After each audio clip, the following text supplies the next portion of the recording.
Ek het die beloof, ek gaan so 'n bietjie praat oor Jesus se eerste wonderwerk in die bruiloft te Kana, Galilea. En omdat julle Weskapenaars is, was mense nou angstig om te hoor hoe word water en wyn verander. Hulle was bekommerd, hulle wil weet vir my, maar hoe kan ek so lank om daar weg? Maar ek wil vertel, voordat ek so 'n bietjie oor dit praat, voordat ek die teksgedeelte lees, wil ek graag net so 'n bietjie iets vertel van die tradisie van huwelike in die tyd van Israel. Want dit het so 'n bietjie anders te gewerk as hier. Daardie tyd, as 'n jong man nou vir sy pa gesê het, hy daai meisie in die oog, dan kon dan nou onderhandelinge begin het as hy troubaar is. Of die ouers het in elk geval by mekaar gekom, hulle het dit gereël. Dit was gewoonlik mense van dieselfde stam, en selfs partymal van verlangse familie. En so dan die ouers nou by mekaar gesit en gesels en gepraat oor die moontlikheid van hierdie huwelik. En as die paartjie nou ooreengestem het, dan moes die jongman nou ietsie doen. En hy moes dan nou verloving aankondig.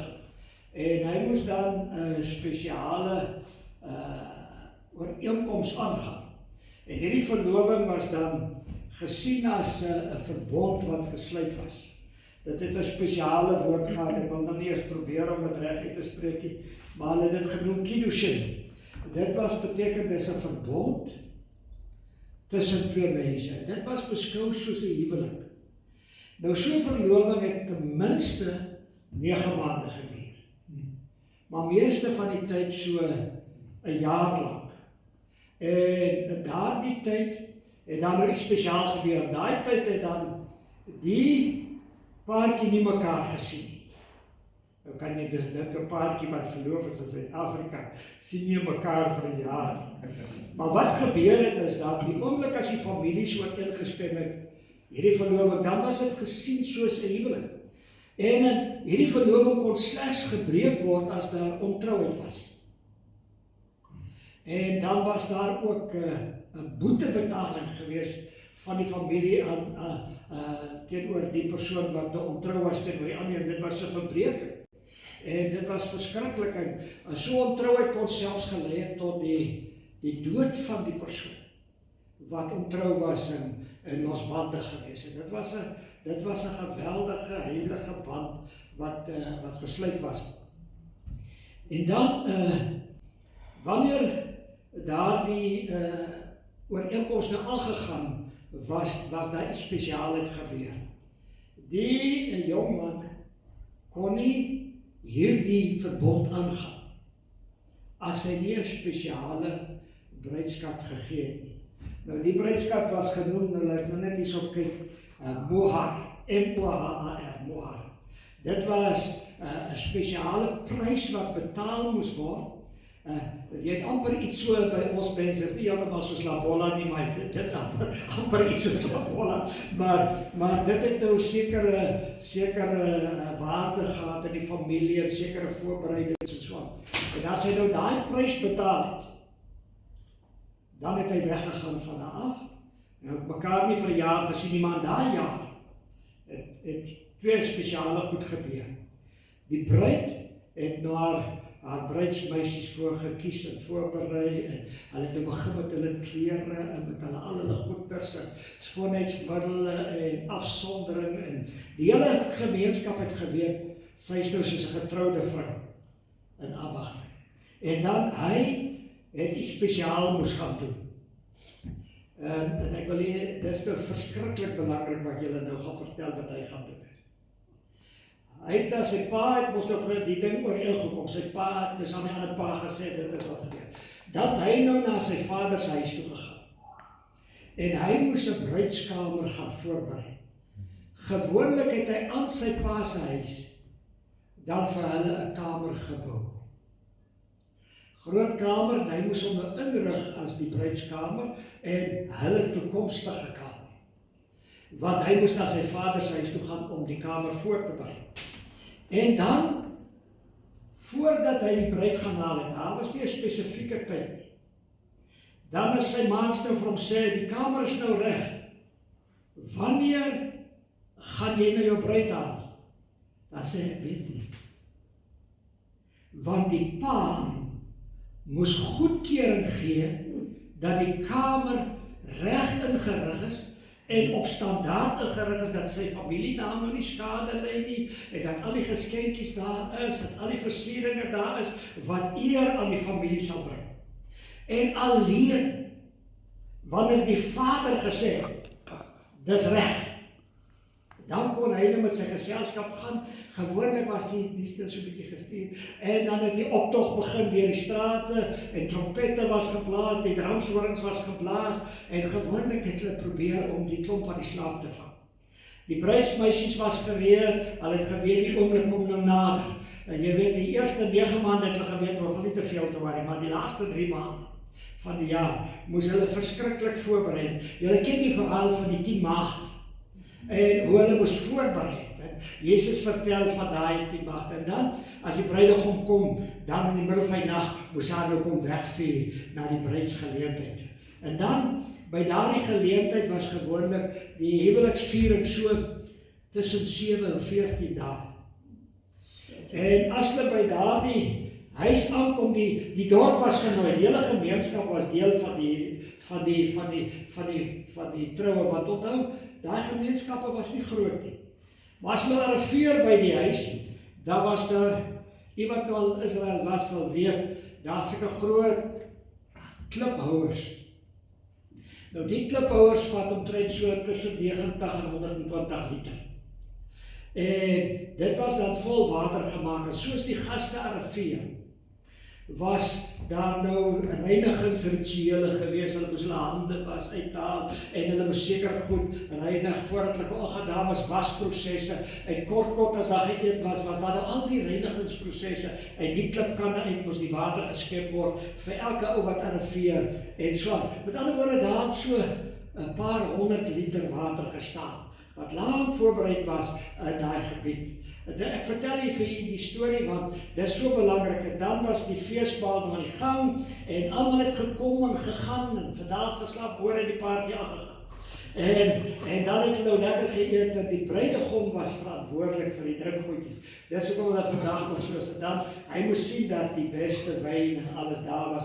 Nou ja, wyn was nou nie soos vandag, hier die Weskaap, waar jy meer as 'n bottel kon drink.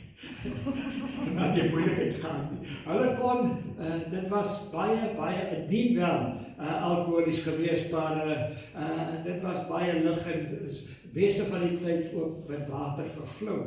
En hulle kon dan fees vier en almal kon geluk wees, dit was 'n hele storie, voor hy haar dan nou wegvat na die bruidskamer, waar hulle dan die fees gevier het en so. Nou in daai 7 dae het hulle daai bruidskamer betrek en het hulle saam fees gevier, daar is nou ander rituele aan daar verbonde, maar ek verduidelik u net, in die lig van wat gebeur het by daai spesifieke huwelik. Nou as jy nou Israel ken, Nazareth is hierso, en Kana in Galilea is letterlik loopafstand van daar af.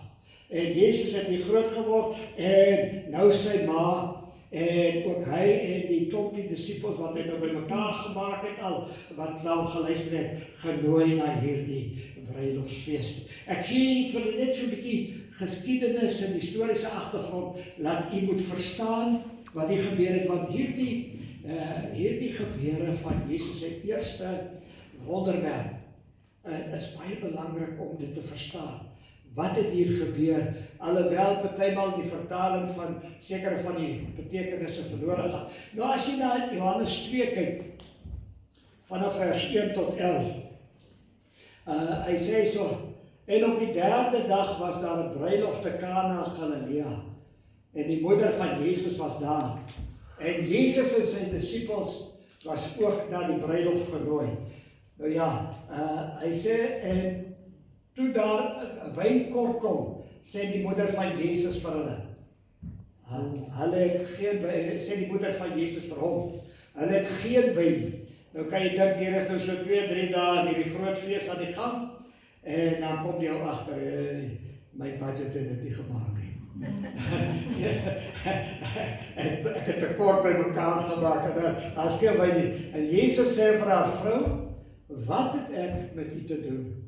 My uur het nog nie gekom nie. En ek wil hê, iemand nou na daai sinnetjie kyk, my uur het nog nie gekom nie.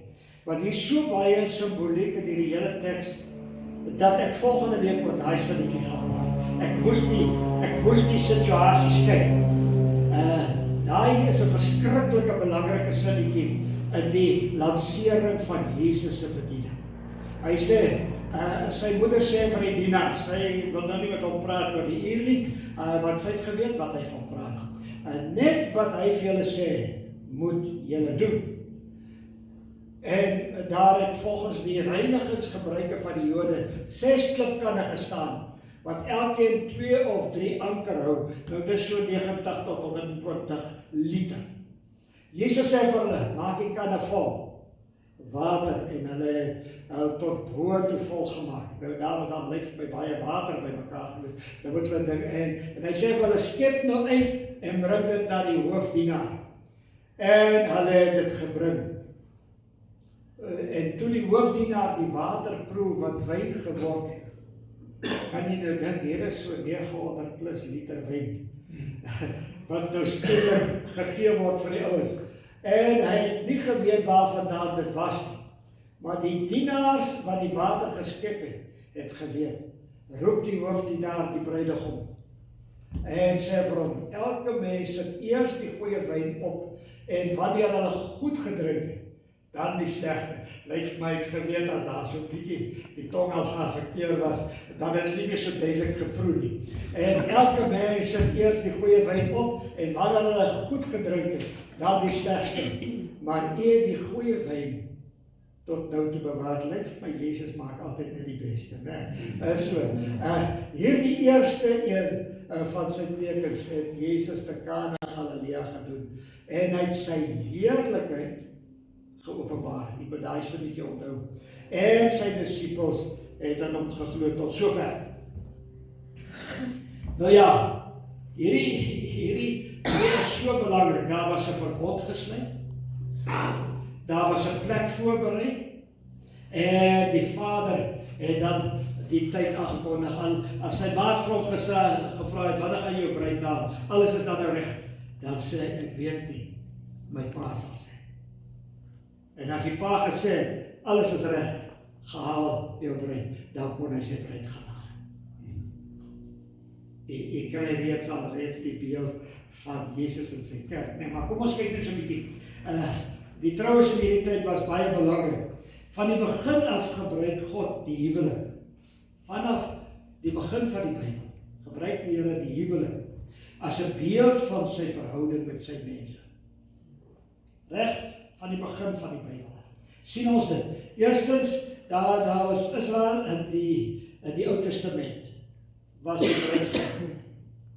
Tweedens, die kerk van die Here, die gereddes in die Nuwe Testament, was die bruidegom. En dan sien ons in die Bybel dat die bruiloft van die lam gaan plaasvind wanneer Jesus sy bruid kom haal. Ons almal weet, en ek het al met die gepraat oor die kerk, word ook gesien as die bruid, en ons sien dan die bruiloft van die lam wat gaan plaasvind, en die ewige tuiste waarheen ons gaan. Dit is so belangrik. Kana is dis nie maar net 'n fees. En jy moet mooi luister wat ek nou gaan sê. Die gebeure by Kana was nie net 'n fees. Dit is baie belangrik dat Jesus sy openbare bediening, hy het intussen sy disippels gekry, hy het lering gegee, hy het hulle bymekaar gemaak langs die see van Galilea, want alles loopafstand dieselfde gebied, en hy het gekuier, en dan hierdie gebeure by Kana Galilea. Want die Bybel sê dit waar die eerste wonderwerk verrig het, was sy verheerliking begin het. Was sy openbare bediening aanspraak gemaak het in die openbare gemeenskap. Dit was hierdie begin was 'n profetiese venster op die kerk en op die toekoms. Ek wil dit weer sê. Hierdie gebeure was simbolies en duidelik 'n profetiese venster op wat gaan kom. En dit is so belangrik dat jy dit sal hoor en sal verstaan. Die eerste huwelik in die Ou Testament sien ons hoe God homself verbind het aan Israel. En ons sien daar in Jesaja 54 en baie ander gedeeltes. Sien ons dit nou Jesaja 54 vers 5 en 6 sê, hy wat jou gemaak het is jou man, sê die Here vir Israel. Sy naam is die Here die Almagtige, die Heilige van Israel, jou verlosser. Hy word die God van die hele wêreld genoem. Jy is 'n verstote en bitter bedroefde vrou, maar die Here roep jou terug, want hoe kan 'n man sy eie vrou vergeet, sê God nie. Die Here praat met Israel as sy vrou. Hy praat met Israel as 'n verbond wat hy met hulle gesluit het. Hy was die bruidegom en Israel was sy bruid, sy spesiale volk, wat hy uitverkies het, wat hy besluit het om die uitverkore volk te maak. Die volk wat sy heerlikheid moes demonstreer aan die wêreld. Die volk wat van die wêreld moes wys hoe word die ware God aanbid. Maar dan sien ons reg deur die Bybel wanneer die Here hulle verwyd van hulle ontrouheid, van hulle afvalligheid, van hulle gebroke verhoudinge. En ons sien hoe die Here hulle beskuldig dat hulle soos 'n losvrou goddeloos gehandel het. Ek wil nie al die goeie sê wat die Ou Testament sê oor Israel se afval en se sonde en se verbreeking van die verbond met God. En dan uiteindelik sien ons kom daar skeiding, want daar was skande, daar was 'n verleentheid. Israel was nie meer die bruid wat sy moes wees nie. En die Here gebruik Israel om 'n nuwe situasie te skep. Jesus by Kana is die nuwe bruidegom wat arriveer, wat homself kom openbaar. Wanneer Jesus by die troue opdaag, gebeur daar iets nie. Ek meen hierdie mense het nog nooit so iets gesien of gehoor dat dit kan gebeur nie. Hy tree op as die ware bruidegom, nie van daardie huwelik nie, maar as die een wat homself kom openbaar as die ware bruidegom vir 'n nuwe dispensasie. 'n Nuwe verbond word gesluit, 'n boodskap wat uitgedra word na elke volk en taal en nasie. 'n Nuwe en 'n heerlike situasie. Die ou verbond was verbreek. Dit was verby. Jesus sê 'n nuwe verbond gee ek vir julle. Ek kom nou daarby. Hy tree op as die ware bruidegom. Wanneer hy sê, my uur het nog nie gekom nie, hy verwys na 'n situasie wat gaan gebeur in die toekoms. So 'n bietjie, maar hy berei hulle voor van sy bediening wat gelanseer word op daardie dag. Hy kyk in die toekoms in en hy sien die kruis. Hy sien die situasie wat gekom, die oomblik waar hy sy bruid se prys sal betaal op Golgotha. Daarom sien ons dat die woord van die Here vir ons duidelik sê oor die bloed wat gestort sal word, die wyn wat ons vanmôre in gedagte hou, is teken van sy bloed van 'n nuwe verbond, is teken van 'n nuwe dispensasie. Hy verander die situasie daar waar daar skande, verleentheid en skaamte was vir die jong bruidegom van die omstandighede. Verander hy daar nie wat verleentheid en skaamte in 'n wegkyk situasie was en sê, wat het ons gedoen? Hy verander dit in vreugde en blydskap en oorwinning. Kan u dink hoe moes daai geselligheid daai dorp getref het? So 2-3 dae in die troue is daar nou nie meer wyn nie, daar's nie meer genoeg van niks nie. En dan skielik is daar hier by die 900 liter, die beste. Ek ken nou nie al die name wat julle in die Weskaap gebruik nie, maar ek weet nie of het nou Sauvignon was of blank. Ek weet nie of dit wyn nie, maar blank, maar oké. Ek ken nie al die name van die wyne nie. Ek is maar Transvaaler groot geword. Maar ons sien dat hierdie was net die beste wat Jesus gee. En skielik praat die dorp. Kan jy dink hoe die tong, waar die wyn vandag gekom? Die bruidegom het sien ek sê, ek weet nie. En sy bruid vra, jong, die goeie slawe, daar hoor hulle, die disciples, die hofdienaars het geweet, en dat Jesus het gesê, gooi, maak hom vol, en dan skep jy. En die oomblik, hy kyk nog vir die water as hy so skep. Dan word die waterwyn die beste wat daar is. Die beste wat daar is. Dit is, en dan begin hulle proe, daar sê hulle, het nou die verhaal gehoor, dit is so belangrik, wanneer Jesus op die toneel verskyn, dan betaal hy 'n prys, wat niemand anders ooit kon betaal nie. En ons gedeel daar die prys verloor. Wanneer hy daar die water en wyn verander, is dit 'n vooruitskouing van die prys wat hy op Golgotha sou betaal het. Die wyn wat 'n teken was en herinnering van sy bloed. Dit is so belangrik, ons gaan later daarby kom. 'n Wyn wys hier vooruit na daardie bloed. Water na wyn van 'n ou verbond. Onthou, die ou verbond was verbreek. Israel het hom soos 'n slegte vrou gedra. Hulle het in sonde geleef. Intussen tyd was daar vir 400 jaar tussen Malachi en Jesus se tyd. Vir 400 jaar was daar geen gerekende profeet nie. Was daar geestelike droogte. Was daar totale morele verval in Israel. Was daar 'n agteruitgang van geestelike dinge. En dan verskyn Jesus in hierdie skaamsituasie, in hierdie verleentheidssituasie. Verskyn hy, hierdie bruid wat God verlaat het, hierdie Israel wat in 'n toestand geleef het, wat God nie behaag het nie, verskyn Jesus om 'n nuwe verbond daar te stel, 'n nuwe dispensasie in te lei. Hy gebruik, daar was die gebruike van die kliptafels vir reiniging, net so simboliseer dit die ou stelsel. As hulle gearriveer het, was die uiterlike gereinig. Dit is die ou verbond, het net oor die uiterlike gegaan. Maar ons sien dat Jesus verander dit, die verlies van die uiterlike na innerlike dinge. Jesus bring vreugde, hy bring oorvloed, hy bring 'n nuwe dispensasie. Daar gebeur wat ons wil sê 'n verbondsverskuiwing. Daar was die verbond met Israel. God wat sê, julle is my volk, ek sal vir julle 'n man wees, julle is spesiaal verby. Hy haal hulle uit alles uit, hy bring hulle terug, hy nooi hulle terug, maar uiteindelik dan leef hulle in hierdie verskriklike verval en afgoderry en sonde en so. Hulle verlaat hom as die God wat hulle agter ander afgode aanhardloop. En dan kom Jesus en hy verander die Ou Testamentiese goed, die uiterlike reiniging na innerlike verbond skuif. 'n Nuwe gebod sê, laat ek vir julle na. En nou kom hy, hier was al die wette van moedsembolies. En in Johannes 13 vers 34 sê Jesus vir hulle, 'n nuwe gebod laat ek vir julle na. En hy som die nuwe verbod op in een sinnetjie, dat julle mekaar moet lief hê, soos ek julle lief gehad. En hieraan sal die wêreld weet dat julle my disippels het, as julle mekaar lief het. En dit is so belangrik dat ons sal verstaan, op die oomblik toe daardie huwelik plaasvind daar, toe begin Jesus nie met groot wondertekens en genesings en dooies opwek nie. Hy begin by die huwelik. Laat hulle kan sien hoe hy sy kerk lanseer.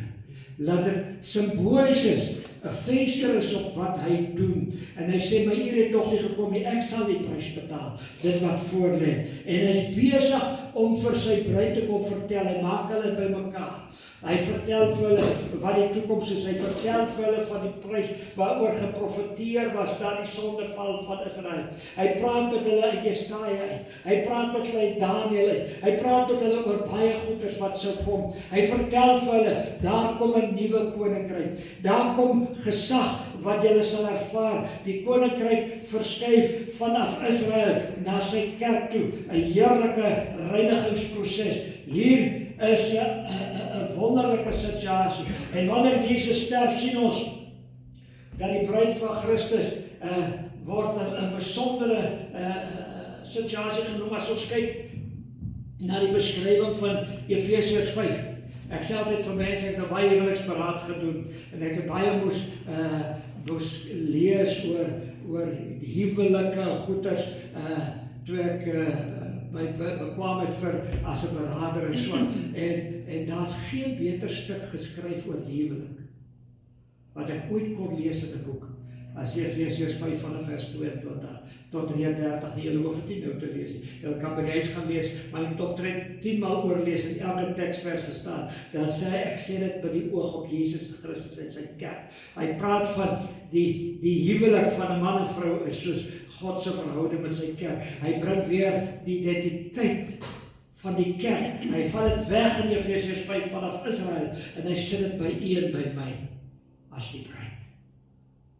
En nou kom hy in Johannes 14, wanneer Jesus die aand, onthou Johannes 13, was die laaste Paasfees, wat hy saam met hulle gevier het. Hulle is nie bo vertrek, hy het hulle voete gewas, hy het vir hulle gesê, my liggaam wat vir julle gebreek word, hy het vir hulle gesê, is die Nuwe Testament in my bloed, hy het vir hulle alles vertel. En as hulle dan hoor hy gaan sterwe, dan sê hy vir hulle in Johannes 14, vers 1 tot 3 sê hierdie woorde wat so bekend is. Johannes 14 vers 1 tot 3. Hy sê laat julle harte nie ontstel word en bang wees nie. Glo God, glo in my. In die huis van my Vader is daar baie wonings. As dit nie so was nie, sou ek dit vir julle gesê. Kyk, ek gaan om vir julle plek te berei. En as ek vir julle plek berei, kom ek weer sodat ek julle kan neem na waar ek is. Kan u die beeld sien van die bruidegom? Kan jy die beeld sien? Hy die prys betaal. Jesus het die prys betaal. Die laaste oomblikke saam met hulle. Hy sê ek gaan nou die prys betaal. Môre is dit my beurt om die prys te betaal vir die redding van julle siele. Maar moet nie bang wees nie. Glo God, glo in my. Ek gaan om vir julle plek te berei. Ek gaan die bruidsplek gereed maak. Ek gaan die kamer gereed maak. Wanneer gaan dit wees, Jesus? Ek weet nie. My Vader sal sê. Mattheus 24 vers 36 sê, niemand weet van die ure en die oomblik nie, net die Vader. Net die Vader. Bruidegom, wanneer gaan jou bruid kom haal? My Vader sal sê, as die plek gereed is. In die huis van my Vader is daar baie wonings. Ek gaan nog julle plek te berei. Hierdie kan jy die simboliek van die ou huwelike sien wat op Kana gebeur het. Soos almal geweet het, hierdie bruidegom, daar is die kamer wat hy vir sy bruid voorberei. Hier is al die kliptafels, hier is die reiniging, hier is dit, waar is dit? Die kamer voorberei, en daardie eerste aand van hulle huwelik, dan bevat hy sy bruid in hulle bruidskamer in. Want die plek was voorberei, en daai plek was langs sy paashuis. Die mure, sy paashuis het daar van die 4 mure gevorm, 'n nuwe kamer, 'n bruidskamer. En almal het gejuig en was bly saam met die bruidegom, want sy bruid was tevrede met die kamer wat hy vir haar voorberei. En nou sê Jesus, ek gaan om vir julle plek te berei. Jy moet Johannes 14 sien, in die terminologie wat Jesus gebruik, in verband met die huwelik. Hy sê, môre betaal ek die prys, Johannes 13. En Johannes 14 sê, ek gaan om vir julle plek te berei. En as ek gegaan het, kom ek weer, sodat julle kan wees waar ek is. Die bruid het nou haar ouers verlaat. Alles is afgehandel met die ouers. Sy het nou by die nuwe familie ingetrek.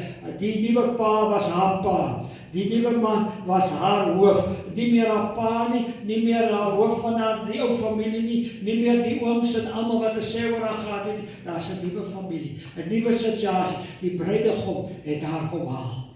En nou Jesus sê, ek gaan vir julle plek berei. Hy praat van die wonderlike gebeure soos Kana. Hy vat die gewone mense en verander hulle deur die kruisiging na 'n nuwe skepsel, na bruid. Jy was langs so daai klip kan eers leeg gewees, maar dan vul hy jou met sy heerlikheid en met sy liefde. Dan maak hy jou vol van die Heilige Gees. Hy transformeer jou. Wanneer Jesus op die toneel kom, dan word die onmoontlike waar. Hy sê, kyk, ons is 'n nuwe skepsel. Die ou ding het verby gegaan. Hy wat in Christus glo, ja, 2 Korintiërs 5 vers 17, hy wat in Christus glo is 'n nuwe skepsel. Die ou ding het verbygegaan, die water het wyn geword. Daai mens wat jy was is nie meer nie. Daai mens wat net geword het oor uiterlike reiniging en goeders terwyl dat die hart die binnekant vol sonde en ongeregtigheid was, transformeer hy. Wanneer die ou mens leeg is en die klipkan is leeg en jy het nie meer simboliek van die wêreld daar buite nie, dan sê die Here, wag so 'n bietjie. Ek sal hierdie gebroke mens vat en ek maak hom bruid van Christus. Maak hom kerk van die Here. Ek maak hierdie kliptafel vol van my heerlikheid. Ek stort, kyk ek stuur vir julle die Heilige Gees wat by julle toe sal kom, net julle sal nooit weer alleen wees. Hy maak jou vol van 'n nuwe dispensasie. Hy skep iets nuut, hy skep iets transformerend, hy reinig ons en hy maak ons vol. Daar is die toekomstige bruid van die Here. Dan sê hy, as ek gegaan of julle plek berei, kom ek weer en sal julle neem daar waar ek is. Hy sê, my Vader sal sê, die een moment wat Jesus nog nie het nie. Alles is aan hom gegee. Behalwe die oomblik wanneer die Vader gaan sê, dis reg.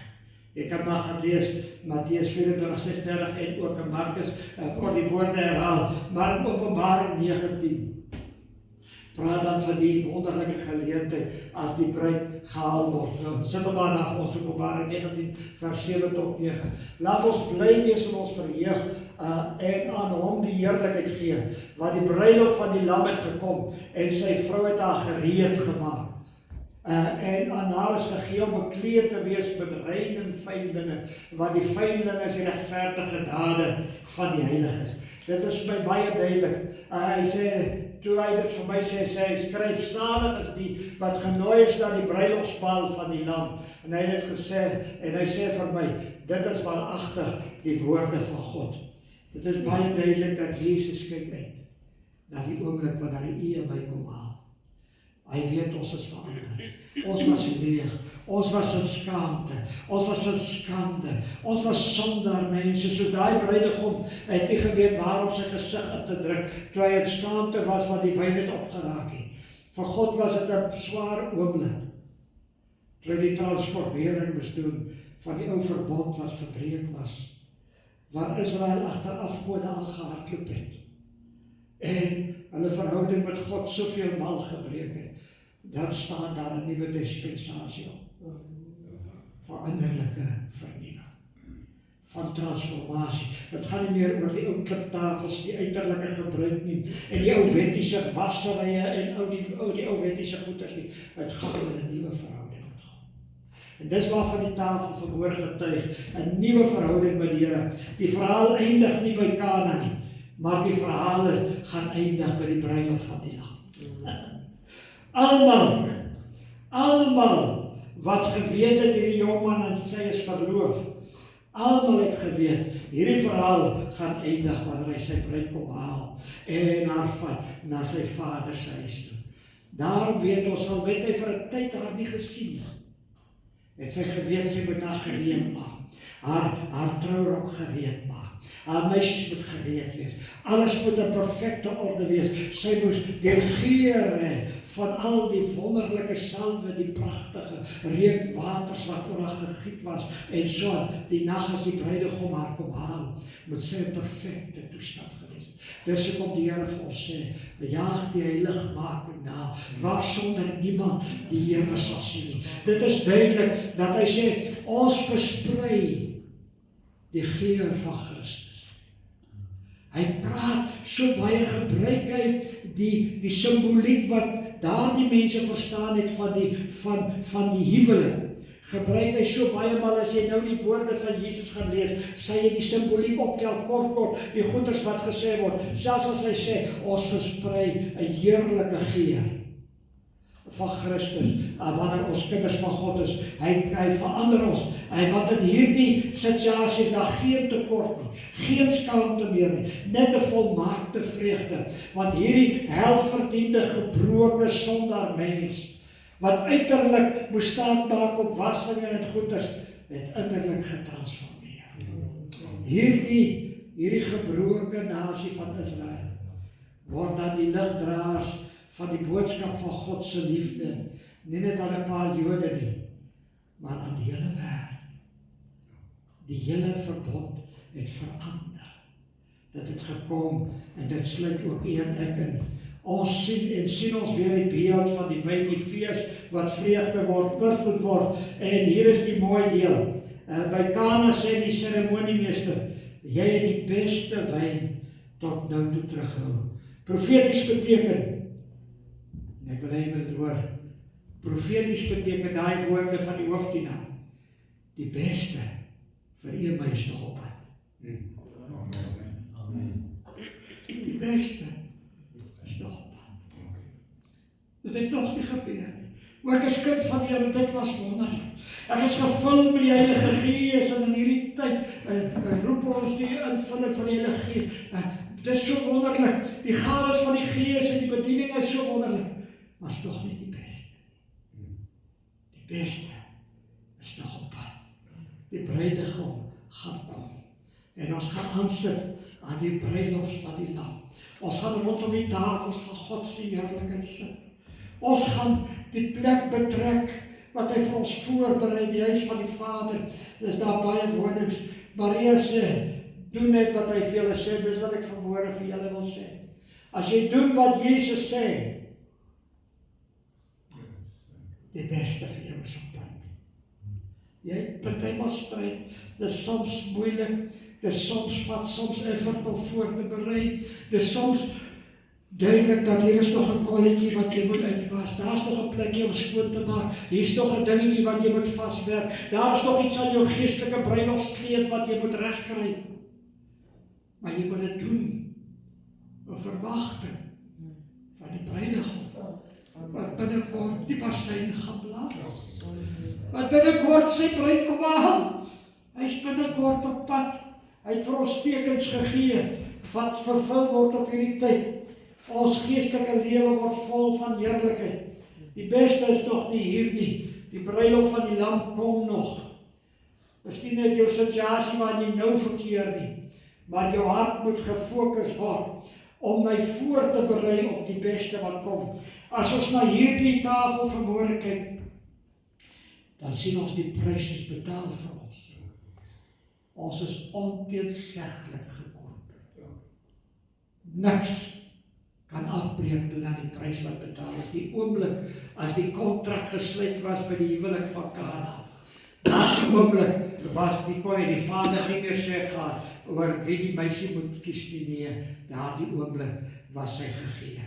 En die oomblik toe die Here ons siele gered het, was ons vir Jesus gegee. Hy sê in Johannes 10, die Vader het julle vir my gegee. Hy sê niemand sê julle uit my hand uitruk nie. Hy sê, my skape ken my stem, en ek gee aan hulle die ewige lewe. Hy sê, ek berei vir hulle die ewige lewe voor, en die beste is op pad. Hy sê, jou geskenk is voorberei, jou plek word gereed gemaak, die wonderlike plek is om saam met die Here vir ewig en altyd te wees.